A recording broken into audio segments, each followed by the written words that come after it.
Then, by the following morning, TMZ received a third letter. And in this letter, it was a little bit different than the other ransom demands. In this one, they said they know who the kidnapper is and that they have tried reaching out to Savannah's sister Annie and to Savannah's brother, but that they have not received any response.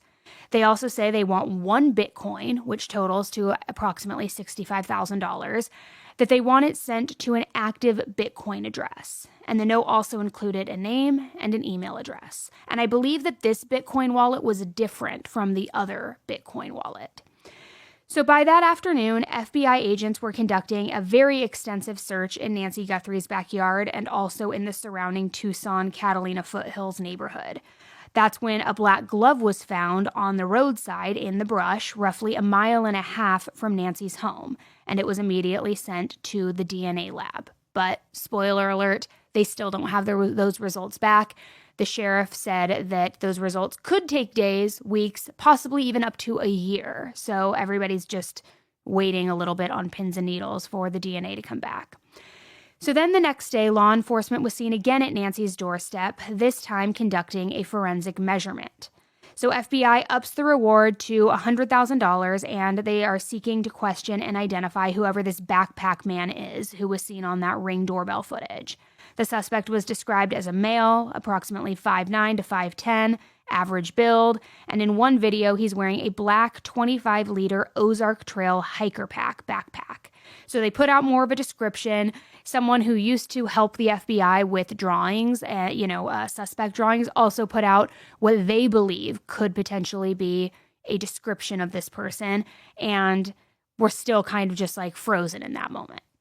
So then by Friday, what kind of threw a wrench in everything and again got the rumor mill really churning was that pool cleaners were seen at the pool in Nancy's backyard doing maintenance, which everybody kind of was up in arms about this, being like, why aren't you preserving the crime scene? Why would you have pool cleaners come in there? Why is that the priority? Which I believe it's just scheduled maintenance and they just showed up. The family allowed them in there. But I do understand where it's like, you want to preserve a crime scene as best as possible, even if there was no evidence that she had ever been in the backyard.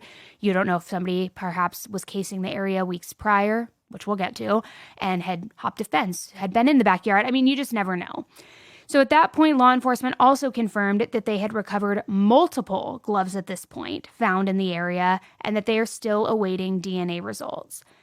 Rumors at this point also started to swirl that there was conflict between the sheriff's department and the FBI, saying that they're not exchanging information properly, that there's a little bit of not combativeness, but tension because the sheriff doesn't want the FBI taking over. The FBI wants to take over. And it seemed as though they were butting heads, or at least that's what was being reported in the media.